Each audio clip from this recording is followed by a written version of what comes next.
Nepal has always been one of the rainiest countries in the world, giving it lush, green, rolling foothills, the hallmark of the Himalayas.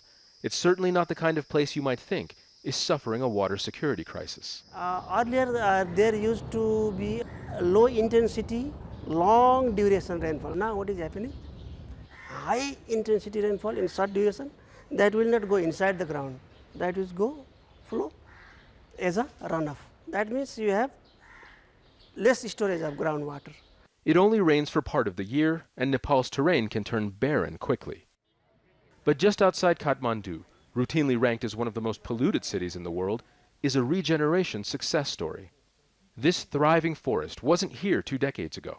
Now scientists use it to study how best to collect and keep the most basic element.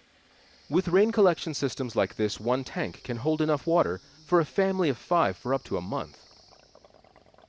And ponds cut into the sides of steep hills have the power to bring dry wells back to life. In rural villages, applying these designs is saving farms and lives. At first glance, it looks like any other hillside in this part of Nepal. But what's happening here is local farming communities using simple methods to solve a complex environmental problem. Earthquakes and man-made roads change the way rain moves downhill. At the mouth of this underground well, PURNAMAN LAMA explains how changes to terrain stopped the flow of groundwater and left this life-giving natural spring totally dry. In rural Nepal, wells like this are the primary source of water for drinking and domestic use. Building terraced ponds to collect and carefully pipe the water to both crops and homes has saved villagers from uprooting their entire lives. If there was no water here, we have to go very far and look for other water sources much further away. But we are happy, the water started to come here again. The water is collecting slowly and gradually reviving.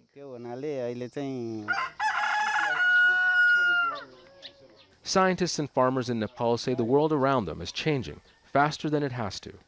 But roads can't be unbuilt, and there is no taking back the weather-altering greenhouse gases in the air. So all they can do now is their best to adapt to their altered ecosystem. Zein, Basravi, Jazeera, Bhakunde Besi, Nepal.